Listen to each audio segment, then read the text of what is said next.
Hello my friends and welcome. So we have the preliminary report from the investigation team about the Jeju air crash of Boeing 737 which happened in South Korea. They even published more of the images. For example, this is the wall for the localizer antenna, which is quite light after all, but that is what caused the most damage to the airplane, and partially the airplane debris went into the fence over here. And just look how the fence itself is much thinner compared to this wall. So it wasn't really necessary to build this strong construction and create one more obstacle for the airplane to roll over to. And now there will be regulations applied to remove those kind of the robust walls in many of the other airports. Well, at least in South Korea, but hopefully it will happen worldwide. The authorities say that, oh, it is dangerous. Where did they look before? That's the question, especially that there is the regulation for those kind of the antennas applied, for example, in the United States of America by FAA. So you have the example, just copy, paste. But no, the tragedy like that happened because of them.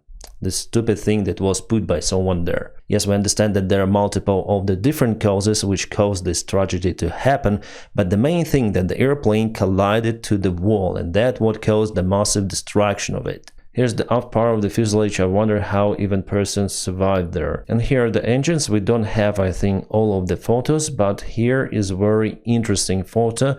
Based on it, I would say that this engine wasn't running before the impact. This is the fan disc with lots of the blades, and usually it rotates with pretty much high speed. So at the impact there should be lots of the damages done to those blades. Yeah, here we have some, but it's not significant. The blades usually separate, they crack, they bend, but here honestly, except two of those marks, I don't see severe damage done to the fan, so I guess that it wasn't running upon impact. And if it is the engine number 1, the left-hand engine, we may speak about loss of thrust on both of the engines. Yes, engine number 2 was still working, but we know for sure that it sustained the bird strike, it ingested the birds. Yeah, actually this preliminary report is kind of sad to read because they have the issues with black boxes. Or the cockpit was recorded plus flight data recorder, unfortunately because there was some issue with electrical system. Yeah, probably because two of the main engine-driven generators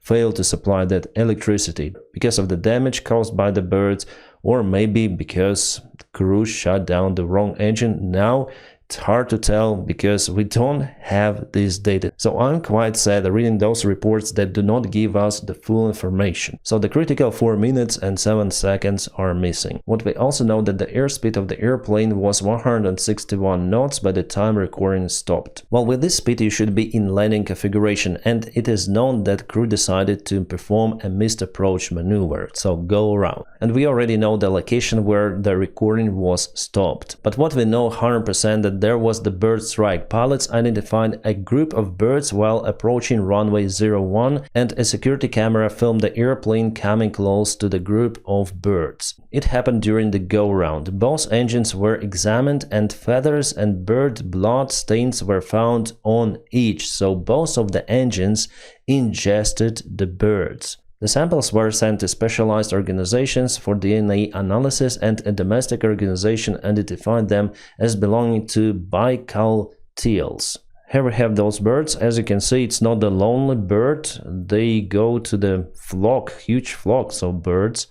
And yeah, definitely they're... oh, yeah, this is crazy. If you get to that crowd of birds or flock of birds, it's absolutely huge, and it might cause severe devastation to the engine, or even two of the engines, as it probably happened in this case. Here's one more picture of the engine. Probably it's the same engine that we saw before. Now I must say that it looks like it wasn't really working. However, you have some of the damages done to the blades. Maybe it was even done by the birds. But this camera shows that the airplane was flying by the time. Sadly, because we are in lack of the flight data recorder or cockpit voice recorder, it's hard to say of what were the actions of the crew by the time. Like we see the compressor stall of the engine number 2, but still this engine was working till the impact. Maybe it wasn't able to produce enough thrust, and probably it was the case. But this engine, from what I see till this moment, wasn't really working. Was it the engine failure because of the bird strike, or crew decided to shut down the engine also because of the bird strike?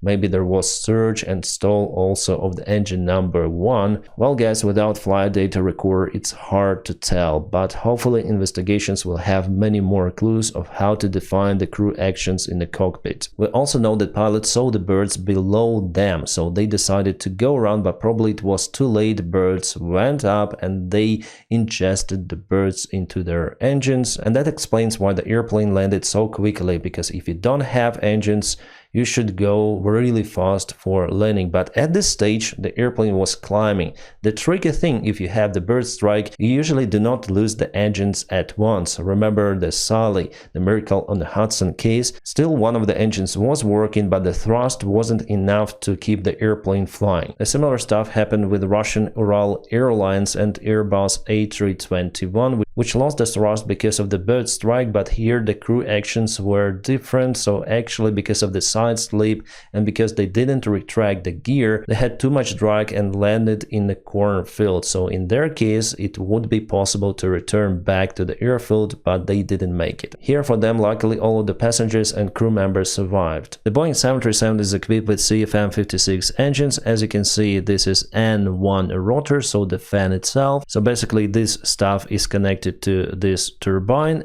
We call it a low pressure spool, but basically because of this fan rotation you have the most thrust. But there is also N2 or high pressure spool. You have many of the compressor discs there and one turbine stage driving everything of that. Inside, as from the name we understand that there is the high pressure. Also here you can see the combustion chamber, and here you can see there is the shaft that drives the gearbox with all of the generators, hydraulic pumps and so on. So if the bird is ingested into this side, into internal core and hits N2, that might bring significant damages to your engine. But if the bird goes like that, nothing is usually happening. You have just some of the dents here, and maximum what you need is to change the fan blade. But if you have it inside the engine core, you need to do more significant maintenance. So the question is, what was actually hit there? If the compressor stall occurs like we saw in the video, I guess that N2 stage was hit after all, at least on engine number 2, but engine 1 also ingested the birds and it wasn't working. Even without the flight data recorder, we'll have more information coming because investigators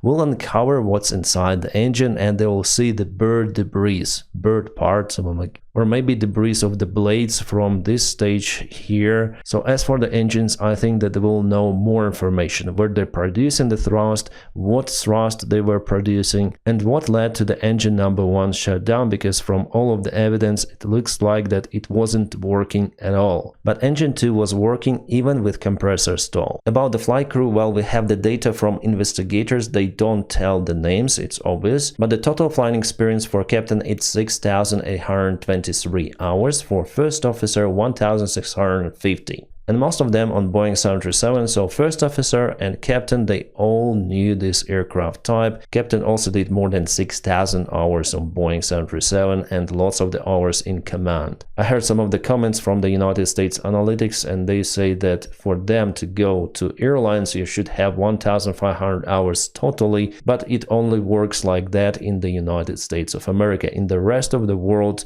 it's usually 200 hours, like 300 hours, and you go to airline. And I personally think that it's good. All of the young pilots who went to the airlines whom I was flying with, they all were great pilots. If they start almost from the beginning from the airlines, they'll have the proper experience. But if you fly different airplane operations, well, you have the skills, you'll obtain the skills, but you may obtain different habits which you should get rid of later in the airline. So as a pilot, I don't see anything bad to go to the airline right away than you have 200-300 hours. As I've told you, most of the world, and especially European Union with all of its bureaucracy and regulations, work like that, and Europe is very safe for flying, we know it. Well, in the United States you may probably obtain those 1,500 hours flying elsewhere for skydiving, operating as the flight instructor on a small airplanes, patrolling flights, like you have lots of the options for the general aviation activity in the United States. But here in Europe,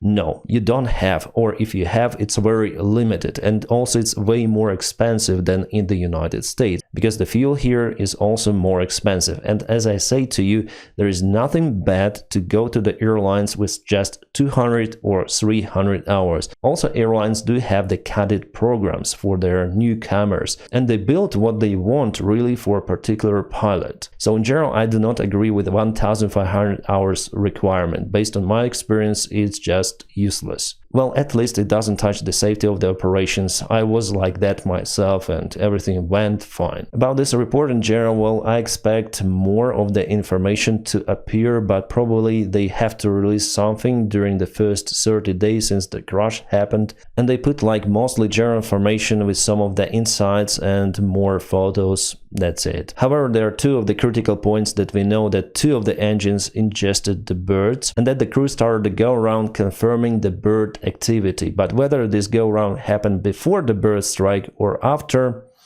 we don't have it in this report. Well, you have it that the airplane was coming close to the group of birds during a go-around, but it doesn't necessarily mean that the bird strike happened during the go-around, because this image is just from the security camera. It's not precise. Without real data coming from the engines about their operations, we cannot tell when the aircraft hit the birds for now. Yeah, hopefully they find out of what really happened to those engines. But without the crucial flight data recorder information for the last 4 minutes, it will be really hard to determine precisely what happened, unfortunately. And again, this is the poor design of Boeing 737-800. In this case, that cockpit voice recorder and flight data recorder are not being electrically supplied, I think, and it should be like that. If you lose two of the engines, or whatever you lose, you still should have flight data recorder supplied by electrical power and recording the parameters which are left. So I hope that Boeing will fix this issue on the airplanes flying, I mean NG series, not the MAX. They have the alternate supply in case of the emergency of those black boxes. Resupply flight data recorder and cockpit voice recorder from the main AC buses and connect the current to reserve to emergency supplies from the battery. Through the inverter, yes, but it is possible to do, I guess. And even now, guys, we see what should be fixed. Like, those walls should not be there. Boeing should do something with the black boxes supplies. And here, the factor, one of the main factors, are the birds. But honestly, guys, it's not possible to deal with the birds and predict their behavior. There is no real or robust tool which airports might use to cancel the birds around. No, birds are flying as the airplanes, they are natural species, and actually they have the right to be there also near the airports, because humans came later to the places and built their constructions and airports. And it will be just stupid to zero the birds around just because once in several years we have some of the significant bird strikes, which in this case of the Jeju Air also could lead to the good outcome, but because of the other factors, we have what we have. So I do not blame the birds, but other things which led to this tragedy. As usual, guys, peaceful sky to you. Ciao.